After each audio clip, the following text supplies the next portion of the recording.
အားလုံးပဲမင်္ဂလာညချမ်းလေးပါဗျာဒီဇလန်လေးကတော့တီဗီရဲ့နောက်မှာတော့ကိုရဲ့ဂရီကိုမမေးပြောင်းနေပဲလောကကြီးကိုတန်ရွှေ့စင်မပြတ်နေတဲ့ကောင်လေးတယောက်ရဲ့အကြောင်းပါသူဟာသူ့ရဲ့ဂရီစကားနောက်ွယ်ကဖိမှန်ကိုဖော်ထုတ်ပေးဖို့စ조사တဲ့မိန်းကလေးတယောက်ဟာတရားတဲ့စိတ်တွေကိုမြင်နေတဲ့အစွမ်းရှိပြီးဝိညာဉ်တကောက်ရဲ့နောက်ွယ်မှာလည်းအချင်းနဲ့ပေးဆက်မှုကြကိုဒီနေ့ပဲဖော်ကျူးတင်ဆက်ထားတဲ့ဇလန်လေးတစ်ပုဒ်ဖြစ်ပါတယ်ဇလန်ရဲ့ဆိုတဲ့မှာတော့နားလည်မှုလက်မနေတဲ့အရာတွေပြေပြောက်သွားခဲ့ပြီးစိတ်မှန်တဲ့ချစ်ချင်းမိတာတွေဆိုတာအိတ်ချမ်းနဲ့လုံးဝရပြီဖြစ်တဲ့ကြောင့်တွေ့မိရမှာပါပိုက်ဆက်ချိတဲ့ဆွလော့ချေကတာဝေါ်မြိုက်တဲ့အခြေဆိုတာကြားရသူဖို့နားခါနေပြီမဲ့တချို့တဲ့တော့ဘာပဲဖြစ်ဖြစ်ကျင်းတဲ့နေရာတွေဘွားကြီးလည်းရှိတယ်ဆိုတာကိုသိမိရမယ်ဇလန်လေးတစ်ပုဒ်ဖြစ်ပါတယ်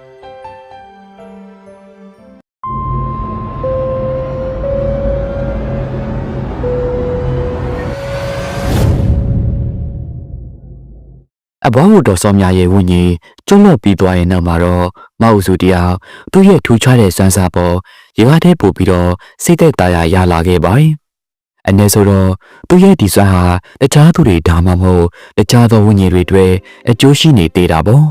။ကျေးဇူးတင်ပါတယ်မအုပ်စုရဲ့အဘောတော်စောများကိုကူညီပေးခဲ့တဲ့အတွက်ကျေးဇူးတင်ပါတယ်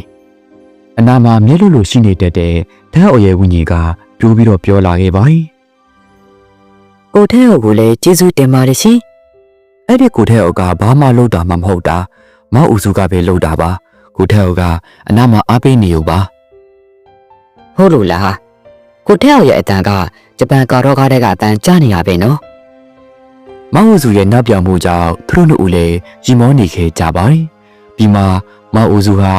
လင်းနေတဲ့မိခေါ်တစ်ခုကိုမေးဖို့စိတ်ထဲမှာပြေးစေလိုက်ပါတယ်။ဒါနဲ့ကိုထဲအုပ်ဘာလို့ဒီနေရာမှာရှိနေသေးတာလဲအဘွားတော်စောများကတော့သူသမီးကိုတန်ရုံးစီရှိလို့မကြုံမလို့ဖြစ်နေတာ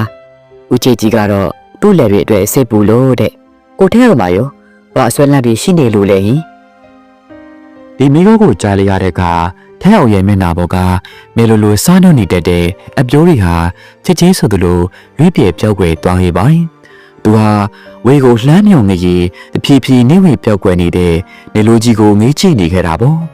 ရေကမြဲတောက်ပလန်းဆန်းနေတဲ့သူ့ရဲ့မျောတွေထဲမှာအခုတော့မရသူတိုင်းထိရှခန်းစားမိနေတဲ့ဝိုင်းနေမှုရရော်တွေကိုထင်ဟဲ့နေစေခဲ့ပါပြီ။ငါလည်းသေချာမသိတော့ပါဘူးမအူဆိုရဲ့။ငါတဲ့24နှစ်မှာဆိုင်ကယ်မှောက်ပြီးတော့ဆုံးသွားခဲ့တာ။မမိနေတာကအဲ့ဒီလောက်ပဲ။နောက်တော့ငါပြန်တရိယာလာတဲ့အချိန်မှာအရာအလိုကိုဖောက်ထင်းပြီးတော့ရှောက်သွားလို့ရနေပြီလေ။မဟုတ်တာကိုထဲအောင်ရဲ့တခုခုတော့ရှိရမှာပေါ့။ကိုထဲအောင်စိတ်ပူနေရတဲ့အရာဆွဲလန်းနေရတဲ့တစုတစ်ခုတော့ရှိကိုရှိရမှာပါဖဲဟောဟာဒီစကားကိုကြားနေအကြာကြီးတိတ်ဆိတ်နေတဲ့သွားခဲ့ပါတယ်။ဘာဝစုကတော့သူပြန်ပြေတော့မှမဟုတ်ဘူးလို့ထင်နေမိတဲ့ထိပါပဲ။ရှိကောင်းရှိနိုင်ပါတယ်။မသိခဲ့တော့ကတစိုးကြကိုဂရီတစ်ခုပေးခဲ့ဘူးလေ။ဒါပေမဲ့အဲ့ဒီဂရီကဘာလဲဆိုတာမသိတော့ဘူး။ဘယ်သူကိုပေးခဲ့တာလဲ။ဘာဂရီများလဲ။ငါမမှတ်မိတော့ဘူးငါသိတာတခုကတော့အဲ့ဒီကလေးကအရန်ကိုရေးကြည့်တယ်ငါဘွားငါတက်ထက်တောင်မှပို့ပြီးတော့အရေးကြီးတယ်ဆိုတာငါသိတယ်သူရဲ့တဟာလာချင်မှုတွေပြီးနေရကြောင်းမဟုတ်စုရဲ့ရေထဲမှာတော့တိတ်ဆိုးဆိုးခံစားလိုက်ရပါတယ်အကြောက်ကတော့သူ့ကိုဒီလိုပိုစားမျိုးနဲ့တခါမှမမြင်ခဲ့ရဘူးပါဘူးအခုကသူမကိုမြဲတမ်းလက်စားနှုတ်နေတဲ့ကိုထက်အောင်မဟုတ်တော့ပဲမမြင်နေတဲ့ဝမ်းနည်းမှုဝတ္ထုဝင်ဖို့ကြီးကိုတယောက်တည်းထမ်းဖို့ထားတဲ့ဝိညာဉ်တကောက်ဖြစ်နေခဲ့ပါတယ်။အဲ့ဒီညနေလေးဟာမောက်ဝစုရဲ့ရေထဲမှာတိတ်လန့်တဲ့ခန်းစားချက်တွေနဲ့တူကိုဆုံးသွားစေခဲ့ပါတယ်။အနည်းပူဆွေးမှုတွေပြီးနေတဲ့ကိုထဲအောင်ရဲ့ပူရေးဟာသူ့အတွေ့အထိကနေမထွက်သွားနိုင်ခဲ့ပါဘူး။မမှန်မီတော့တဲ့ဂရီစကားဆိုတာတမလောကသူတယောက်တည်းတော့သူ့ကိုနှိမ့်ဆက်နေတဲ့အစွဲလန်းတစ်ခုပါပဲ။သူမလည်းချစ်ချင်ပဲတေးလိုက်ပါတယ်။တခြားဝိညာဉ်တွေကိုကျွတ်လက်အောင်ကူညီပေးရတာဟာသူမအတွက်စားသမ်းမှုတစ်ခုသာဖြစ်ပြီးသူမရဲ့အဓိကတကယ်တာဝန်ကတော့သူမနဲ့နီးဆုံးမှရှိနေတဲ့ဒီဝိညာဉ်ကိုလုံးဝအောင်ကူညီပေးဖို့ဆိုတာကိုပေါ့နောက်တနေ့မနေ့ဘိုးဆန်နဲ့တူအရှိကော့ပြင်မှာချက်ထိုးနေကြရင်မောက်ဦးစုဟာသူရဲ့စိုးစားရေးမိရှင်ကိုစတင်ဖို့ဆိုပြလိုက်ပါတယ်အဖိုးတမီကိုထဲအကြောင်းနည်းနည်းသိချင်လို့ပါထဲအောင်အော်အေးအဲ့ဒီကောင်လေးလား သူကတော့ဒီရွာမှာအလီမာဆိုးကလေးလိုပြောလို့ရတယ်အလုပ်လည်းအရန်ကြိုးစားတာအလုပ်တွေမနာမနေလုပ်နေတတ်တော့ရွာထဲမှာသူ့ကိုဆိုမချစ်ချူတဲ့သူကမရှိတဲ့လောက်ပဲသူမိဘတွေကလည်းကိုယူလို့မဆိုးဘူးပေါ့အေးဒါပေမဲ့အကောင်လေးကကန်ဆိုးပြီးတော့အသက်တူသွားတာပဲသူကဘလို့လူမျိုးလဲဟင်အဘိုးလူကောင်းတယောက်လို့ပြောလို့ရပါတယ်ကွယ်မဲတန်သူ့မျက်နှာကရွှေရွှေလန်းလန်းနေတတ်တယ်ပြီးတော့ပေါ်ပေါ်ကြီးကြီးလေးရှိပြီးတော့တခြားသူတွေကိုလည်းအမြဲတမ်းကူညီတတ်တယ်အဲ့ဒီတော့ကဆိုရင်သူကပိတ်ဆံတွေတဲတန်ကိုစုနေတာကြားတာတော့ရွာထိပ်ကခြာပိုင်ရှင်ရဲ့သမီးကြည်ဖြူဆိုတဲ့မိန်းကလေးနဲ့သဘောတူထားကြတာတဲ့ပိတ်ဆံလေးနဲ့စုမိရင်ရောက်ကုန်မှမြေခွက်ဝယ်ပြီးတော့ဘွားကိုချီချကြမလို့တဲ့ကြည်ဖြူဟုတ်တယ်ကြည်ဖြူဆိုတဲ့ကောင်မလေးကသူ့နာမည်လေးတိုက်ပဲတိတ်ကိုလှတာသူတို့ညကလည်းအရန်ချေချရလေရွာထဲမှာသူတို့ကအားကြရတဲ့ဇုံတွဲလေးပေါ့ဒါပေမဲ့ထက်အောက်ကစက္ကန့်မတော်တဆဖြစ်ပြီးဆုံးသွားတော့ဖြစ်ဖြစ်တွေကဝမ်းနည်းစရာတွေဖြစ်ကုန်တာပေါ့သူအတူပါပြီလို့ရပိုင်းပဲကြာသေးတယ်ကြည်ဖြူဆိုတဲ့ကောင်မလေးလည်းပစ္စည်းတွေတေးပြီးတော့ရွာကနေထွက်သွားလိုက်တာဒီနေ့ဒီဘယ်သူမှဆက်သွယ်မရတော့ဘူးတနာစရာကောင်းပါလေကွာအဘိုးကဒီလောက်သိနေရင်ဘာလို့ကိုထဲအောက်ကိုမကူညီရရလဲသူကသူ့မှညာတွေပြောင်းနေရလေမှညာပြောင်းနေရဲ့သူဘာဖြစ်နေလဲဆိုတာဘယ်သူသိမှလဲဟဲ့ပြီးတော့ငါကသူ့ကိုကူညီလိုက်ရင်အခုအနည်းလိုဖြစ်နေမှာပေါ့နေတဲ့ကူညီလာတော့တဲ့တစီတွေရနေချင်နေမှာအဖိုးကညညူပြောပြီးတော့မအူစုလဲငကန်းလေးစူပုတ်သွားခဲ့ပါ යි အဲ့ဒီမှာထဲအောင်ရောက်လာခဲ့ပါ යි ဟောကိုထဲအောင်ကြည်ပြူးဆိုတဲ့နာမည်လေးကထဲအောင်ရဲ့ပေးမိနေတဲ့မှန်ညာတကာကိုဖွေးပေးလိုက်တဲ့တော်ရချောင်းလိုပါပဲဗျာစပီရှိရှိနဲ့ချောမောလှပတဲ့မိန်းကလေးတယောက်ရဲ့ပိုးကြီးဟာသူ့ကောက်ထဲမှာရုတ်တရက်ထွက်ပေါ်လာခဲ့ပါ යි သူမရဲ့ပြောသူမရဲ့တာရီဟာထင်ရှားနေပေမဲ့တချီထဲမှာပဲဝေဝါးနေခဲ့ပါ යි ငါဒီနာမည်ကိုရင်းနှီးနေတယ်လို့ပဲ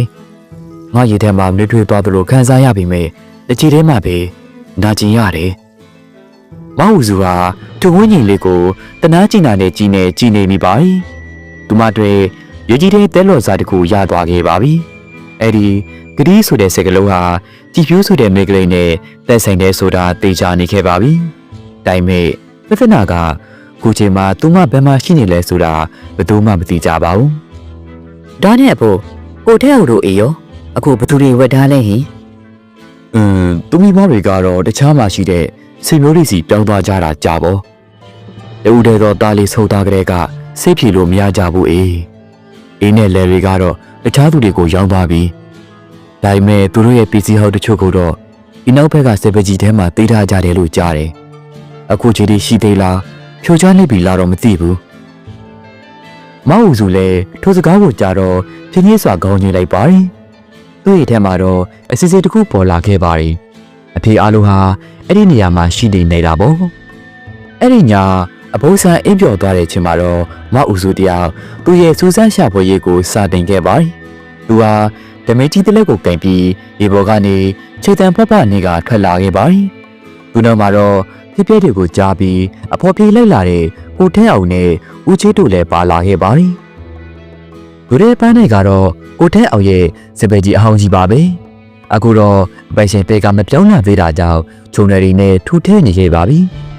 ပဝဲချီတစ်ခုလိုကလည်းကြောက်စရာကောင်းလောက်အောင်တိတ်ဆိတ်နေပြီးလာမင်းလေးရဲ့လင်းရောက်ဖြော့နဲ့လေတိုးစာကြောင့်တရွက်တွေလှုပ်ခဲနေတဲ့အသားကလွဲလို့ဘာသာမှမကြားခင်ရပါဘူးဒီနေရာကိုပြန်ရောက်လာလိမ့်မယ်လို့တကားမှမတွေးထားဘူးကြောက်နေရလားကိုထဲအောင်အမေရုပ်ချိုးတဲ့သူတွေကတစည်းမကြောက်တတ်ပါဘူးဒါပေမဲ့တုတ်တက်ကိုတော့ကြောက်တယ်သူကဖက်ပြီးသွားရင်ပြန်ခွာလို့မရတော့ဘူးတဲ့မောက်ဦးစုတရားကိုထဲအောင်ရဲ့စကားကြောင့်ရေချိန်စစ်ကိုမနေ့ထိထားခဲ့ရပါတယ်သူမဟာဆွေးမင်းနေတဲ့စပယ်ကြီးရဲ့တစ်တာတကားကိုဖြည်းဖြည်းချင်းတော်ဖွေလိုက်တာပေါ့သူတကားဖွေလိုက်တာနဲ့ဖုန်နှန်းနဲ့တစ်တာဟောင်းနှက်တွေကတခေါက်တည်းကိုတိုးဝင်လာခဲ့ပါတယ်ဒါဆိုဒီတန်းမှာပါရှာကြမှာလေခရီးမရဲ့အကိုထဲကိုရဲ့ဖြစ်စီတစ်ခုခုပေါ့လက်လွတ်စာဖြစ်နေမဲ့ဘာမဆိုရှာရမှာဦးစုဒီနာကတစ်တာကြီးကိုရင်းနှီးနေတယ်လို့ခံစားရတယ်ဒါနဲ့မောက်ဦးစုလည်းအများပြေးသွားကြည့်လိုက်ပါဒါသိမကြည့်မာတဲ့ကြောတစ်တာဟောက်တလို့ဖြစ်ပြီးတေသေးချာချာသေးစိတ်ထားဖို့ရပါတယ် သူမဖြည်းဖြည်းချင်းဖွေးကြည့်လိုက်တော့တော့ကဲ့မထားခဲ့ပါဘူး။ဓမီယောက်ကတိတ်တာတဲ့ကိုထိုးကျသွားတဲ့အခါသူမရဲ့နှလုံးသားဟာဒဲကနေခုန်သွားခဲ့ပါတယ်။တိတ်တာထမ်းမှာတော့ဘယ်ရှိကမဲ့တနိုသေးဆက်ထားဖို့ရတဲ့ပြည်စီနေငယ်သာရှိနေခဲ့ပါတယ်။ပထမဆိုကတော့အရောက်လွင်းနေပြီဖြစ်တဲ့အဖြူမဲ့တဲ့ဘုတ်တဘပါ။အဲ့ဒါကတော့ပျော်ရွှင်စွာပြုံးနေတဲ့လူငယ်ဘွားကကိုထက်အောင်ရဲ့ပူဖြစ်ပြီးသူနဲ့ဘေးမှာတော့မညက်ထမ်းမှာပေါ်လာခဲ့တဲ့ချော်မွန်လာပါတဲ့မိန်းကလေးတယောက်ရဲ့ပူပါပဲကြည်ဖြူနောက်တစ်ခုကတော့တိတ်သက်လှပစွာထစ်ထုထားတဲ့တိတ်တာငှက်ရုပ်လေးတယောက်ဖြစ်ပါတယ်တိတ်တာအောက်ဆုံးမှာရှိနေတာကတော့မြမစီးပွားရေးပိုင်ရဲ့ဗန်စာအုပ်တအုပ်ဖြစ်ပါတယ်မအုပ်စုကအဲ့ဒီစာအုပ်ကိုဖြည်းဖြည်းချင်းကောက်ယူဖွေးကြည့်လိုက်ပါတယ်စရင်ပင်ရှင်နာမည်ကမောက်ထက်အောင်ဖြစ်ပြီးနောက်ဆုံးအငွေက380ကျော်ရှိနေခဲ့ပါတယ်ဒါဟာလောကရဲ့နေပေါင်းများစွာကရွာကားလူငယ်တယောက်တွင်အလော်များပြားတဲ့ငွေပမာဏတစ်ခုပါပဲပြီးတော့ဘာစာအုပ်ထဲမှာခောက်တိုက်ထားတဲ့စာရွက်တေးသေးလေးတရွက်ကိုထပ်မံတွေ့လဲရပါတယ်အဲ့ဒါကိုသူမဖြည်းဖြည်းချင်းဖျက်ကြည့်လိုက်တဲ့အခါမှာတော့ငါတို့ရဲ့မြေခွက်လေးတွေကိုဆူထားတဲ့နော်ကြည့်ပြူတိတ်မိကြခင်မှာကိုတို့တူနေဖို့ဂရီပေးတဲ့နော်မဝူစုကအဲ့ဒီစာကြောလေးကိုဖမ်းလိုက်တဲ့အချိန်မှာပဲထဲအောင်ရဲ့ပျောက်ဆုံးနေတဲ့မှန်ညာတွေအားလုံးဟာရေကာတာကျိုးသလိုပဲမှန်ညာတွေဟာထွက်ကြလာခဲ့ပါတယ်ကြည်ပြူနဲ့တူပိတ်ဆက်တွေထိန်နေတဲ့ပုံရိပ်တွေမြေခွက်တဲ့တစ်ခုရှိမှသူတို့ညောင်တူတူရဲကြီးနေတဲ့ပုံရိပ်တွေပိတ်ဆက်စုလို့ပြီးတော့မယ်လို့ပြောတဲ့အခါဝါဒန်တော်လို့ဟိုနေခဲ့တဲ့ကြည်ပြူရဲ့ပုံရိပ်တွေပြီးတော့နောက်ဆုံးပုံရိပ်ကတော့သူမရဲ့နဖူးလေးကိုဖွားဖွားလေးနှပ်ပြီးကိုဂရီပေးပါတယ်လို့ပြောခဲ့တဲ့ပုံရိပ်တွေပါငါအားလုံးကိုမင်းမိပြီအရုံးရဲ့အေးလေးဆောက်ဖို့အဲ့ဒီမြို့ကကိုဝက်ပေးမယ်လို့ဂရီပေးခဲ့တာငါကြည်ဖြတ်ကိုဂရီပေးခဲ့တာပဲမင်းမိသွားချင်ရလဲနာချီမို့လေကတမျိုးတဖိုးပြေးတန်လာတယ်ဗျဂရီမတင်နိုင်ခဲ့ဘူးဆိုတဲ့အပြစ်ရှိသလိုခံစားချက်ဟာသူ့ရဲ့ဝိညာဉ်ကိုပြေးတန်စွာရိုက်ခတ်လာခဲ့ပါငါကကြည်ဖြူထက်မှကောင်းတဲ့လူတစ်ယောက်ပဲငါဂရီပြတ်ခဲ့မိတယ်ဟင်သိဆုံးသွားတာကကိုထက်အောင်ရဲ့အမှားမဟုတ်တာဘလို့ငါမှမဟုတ်ပဲနေရမှာလေငါသိသွားခဲ့တယ်ကြည်ဖြူကိုကြောက်တယ်ထားခဲ့မိတယ်ငါတို့ရဲ့အိမ်မက်တွေကိုငါကိုယ်တိုင်ဖြည့်ဆည်းခဲ့မိတာဒါကဘသူမှမဖြစ်ချင်တဲ့မတော်တဆမှုတစ်ခုလေဒါပေမဲ့ပြည့်ရှိသလိုခံစားချက်တွေနဲ့နေမောနေတာကမှတကယ်အမှားစစ်ပဲကိုထက်အောင်ဒီအစွမ်းလန်းကျိုးနဲ့ကိုအမြဲတမ်းချီနှောက်ထားတော့မှာလားဒါမှမဟုတ်ကိုကလေးကိုအောင်မြင်အောင်လုပ်ဖို့ပြန်ထမလားဒါပေမဲ့ဒီဘဝနဲ့ငါဘာလို့နိုင်မှာလဲကျမတို့တူတူဆက်ရှာကြမယ်လေအခုကတိကဘာလဲဆိုတာသိပြီးနောက်တစ်စိတ်ကအဲ့ဒီမျိုးကွယ်ဘယ်မှာရှိလဲဆိုတာရှာရမယ်ပြီးတော့ရေးကြီးစိုးကမကြီးပြူကိုထွေးအောင်ရှာရမယ်ထိုညမှာတော့ဒူနဲ့ဒီစိပေါက်ဆက်ထားတဲ့အထူးဖွဲ့ဟာမဝူစုရဲ့အိမ်မှာပြန်လဲစုဝေးခဲ့ကြပါတယ်ဟာဒီခေတ်လူငယ်တွေရဲ့ခြေကတော့တကယ်ကိုခေါက်ရှုပ်ဖို့ကောင်းတာပဲဦးချေးဆိုတဲ့ဝင်းကျင်ကညညူကြီးပြောလိုက်ပေမဲ့သူကိုယ်တိုင်လည်းကိုကြီးဖို့အသေးရှိနေခဲ့ပါတယ်မနေ့ပြန်ညကြရင်ရွာတကြီးစီတွားမိကြည့်မယ်တကြီးစီမှာနေရာမှတ်တာအဟောက်တွေရှိကောင်းရှိနိုင်တယ်ဟေးအဘိုးလက်ခဲ့ရမလားအဘိုးနေလို့ဆိုဒီမှာလဲဘာပဲလို့ငါ့ကိုတခေါမှမပြောကြဘူးစိတ်တဲ့ပဲအဘိုးကမကူညီချေဘူးထင်လို့ပါအေးထားလိုက်စမ်းပါအခုရွာတကြီးဦးစောမေကရင်တကြီးရဲ့သားငါကသူ့ပိန်နဲ့တည်တယ်တကယ်လားအဘိုးဒါဆိုသိကောင်းတာပေါ့မနေ့ပြန်တူတူသွားကြမယ်နော်ကျေးဇူးတင်ပါတယ်ဗျာဟင်ဘာလို့ကျေးဇူးတင်နေရလဲကျမတို့ကတငယ်ချင်းတွေလေဟုတ်တယ်မလားနောက်တနေ့နဲ့မောက်စုနဲ့ဘိုးဆန်တို့ဟာရွာတကြီးဦးစောမင်းရဲ့နှစ်ထိပ်ပြတောင်းအကြီးစီကိုထွက်လာခဲ့ပါတယ်ဝိညာဉ်ဖက်သားတွေကတော့မောက်စုကိုအားပေးဖို့အစိုးလေလိုက်ပါလာကြတာပေါ့ဒါကတော့ကျတော့ဖေလက်ထက်ကမြေစင်းစာအုပ်တွေပါဘလောက်အထောက်ကိုဖြစ်မလဲတော့မသိဘူးဒါပေမဲ့တော်တော်လေးဟောင်းနေပြီထက်အောက်ဆိုတာက1995 96လောက်ကဖြစ်မယ်အဲ့ဒီဒွိုင်းမှာလေလူငယ်စုတွေလေးတွေအေးစားဖို့တိတ်တော့တဲ့မျိုးကွဲမျိုးရှိခဲ့လားရှင်အဲ့ဒီခြေတော့ကဆိုရင်လူတွေစိတ်ဝင်စားကြတဲ့မြေခွက်တစ်ခွက်တော့ရှိတယ်မြေကနေဘေးကမြေခွက်လေးလေရှုခေကလည်းတိတ်ကောင်းတာဒါပေမဲ့မူလပဲရှိကနေမျောတော့ဘသူ့ကိုမှမရောက်ဘူးစာအုပ်တွေကနေရာကိုမြင်လိုက်တာနဲ့ထဲအောက်ကအတန်ကျဲကြီးနဲ့អော်လိုက်ပါဟုတ်တယ်အဲ့ဒီနေရာပဲအဲ့ဒီနေရာဟုတ်တယ်ဒါဆိုတွေ့ပြီပဲဒါနဲ့အဲ့ဒီမျိုးကွက်ကိုနောက်ဆိုဝယ်သွားခဲ့တဲ့သူရှိလားရှင် အေးရှိတယ်ကွာအထက်အုပ်ဆိုတဲ့ကောင်လေးဆိုပြီးတပည့်လောက်ကြာမှပဲရောက်ထွက်သွားတယ် ဘယ်သူဝယ်သွားတာလဲရှင် ဝယ်သွားတဲ့သူကကြည်ဖြူရဲ့အဖေပဲ ကြည်သူရဲ့အဖေ အေးလေဟုတ်တယ်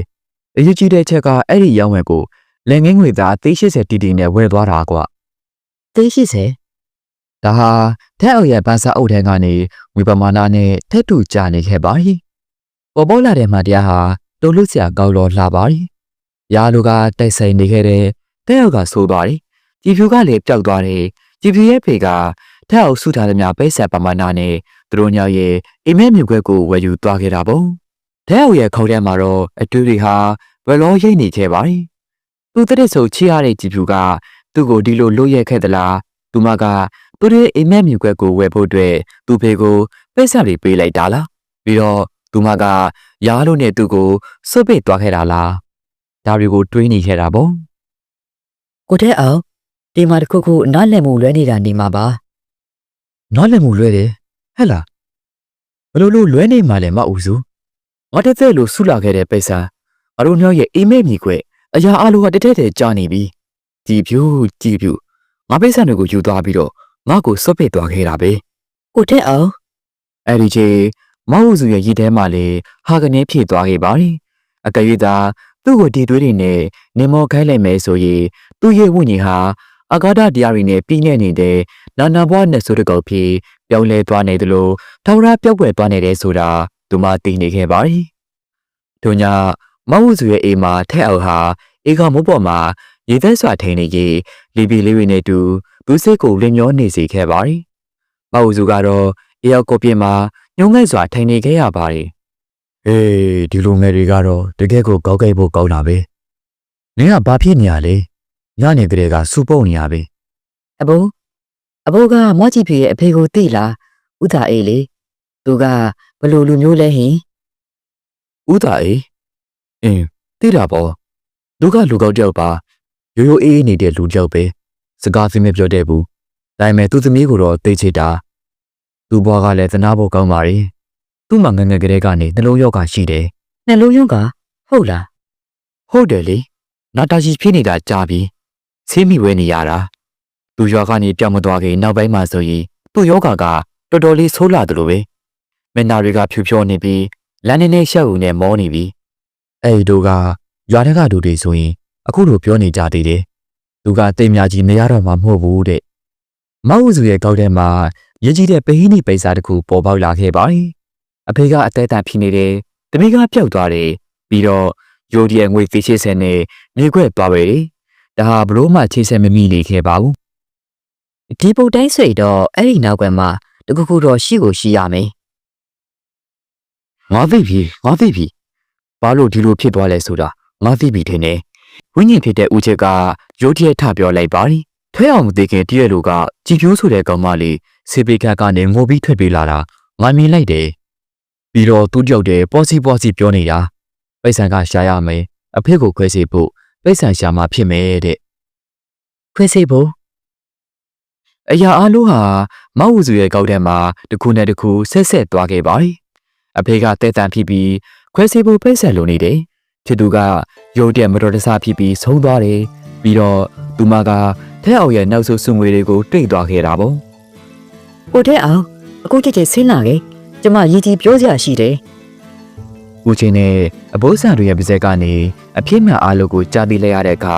ထဲအောင်ရဲ့ကဘာကြီးကနောက်တစ်ချိန်ပြန်လည်ရေးရိုက်သွားခဲ့ပါ යිဒါမဲ့ဒီတခါတော့ပိစပေါခံရခြင်းနာကျင်မှုကြောင့်မဟုတ်ပဲချီရသူကိုအထစ်လွဲခဲ့မိခြင်းနာကျင်မှုကြောင့်သာဖြစ်ပါ යි အပြည့်မှန်ကဘလို့လဲဆိုတာကျမတို့မသိသေးဘူးဒါပေမဲ့ဒါကအကောင်းဆုံးသင်းလွန်စားပဲအခုကျမတို့သိရတာကဒီဖြူကကိုတဲ့ရောက်ကိုတိတ်ဆာဖောက်ခဲ့တာမဟုတ်ပဲသူကိုယ်တိုင်ဒုက္ခရောက်နေခဲ့တာဖြစ်နိုင်တယ် ဒါဆိုငါတို့ဘလို့ဆက်လို့ကြမလဲဒီဖြူကိုရောဘယ်မှာသွားရှာရမလဲအဲ့ဒါတော့ငါကိုကြီးနေမယ်ထင်တယ်ဥဒါအေကဝါကမမျိုးမရှိတဲ့သူညမစီပြောက်သွားချစ်တယ်လို့ညီးတာငါကြားဘူးလေအဲ့ဒီမှာကပဝန်းချီကကောင်းတော့သူနဲ့သက်သာမလားလို့တဲ့ ဝက်ခံမှာမျိုးဆိုတာဒီကနေသိမွေးပါဘူး ဒါနဲ့စီစဉ်သိကိုချက်ချင်းရေးဆွဲခဲ့ကြပါ යි မနေ့ပြန်မှာမောက်ဦးစုဟာ ဝက်ကံမမျိုးကိုခီးထွေပြီးတော့ဥဒအရဲ့ညီမကြည်ဖြူရဲ့တော်ကိုရှာပေးပြီးတော့မှန်တရားကိုဖော်ထုတ်ရမှာဖြစ်ပါတယ်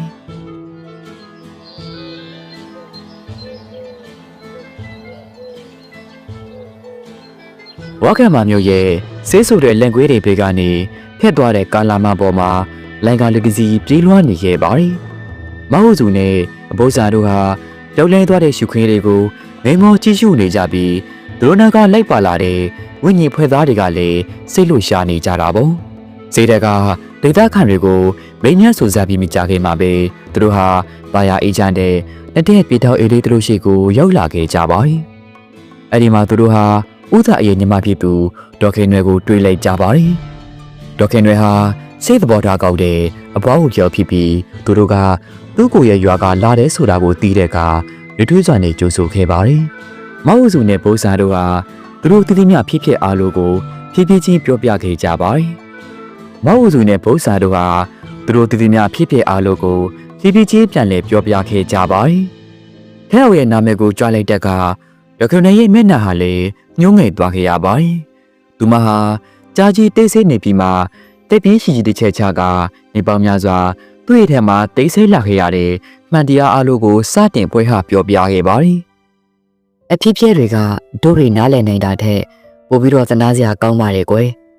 ထဲအောင်ဆိုတဲ့မော်ရင်လေးဆိုးတဲ့အချိန်မှာအတော်ရဲ့အကိုကြည်ပြရဲ့ဖေကအချိန်တွေတော်တော်ဆိုးနေပြီလေဆရာဘက်ကနှလုံးကိုအမြန်ဆုံးခွဲစေရမယ်မိုးရင်တော့တလတော့အသက်ရှင်နေမှာမဟုတ်ဘူးလို့ပြောခဲ့တယ်ခွဲစိတ်ခါကလည်းသိဆက်ကြီးကိုမဆိုတော့အစာပါညှောက်လို့လမ်းပြောင်းနေကြတာပေါ့ထဲအောင်ရဲ့အာတုဘကိစ္စတွေပြီးတဲ့အချိန်ကြည်ဖြူကထဲအောင်ရဲ့ပစ္စည်းတွေကို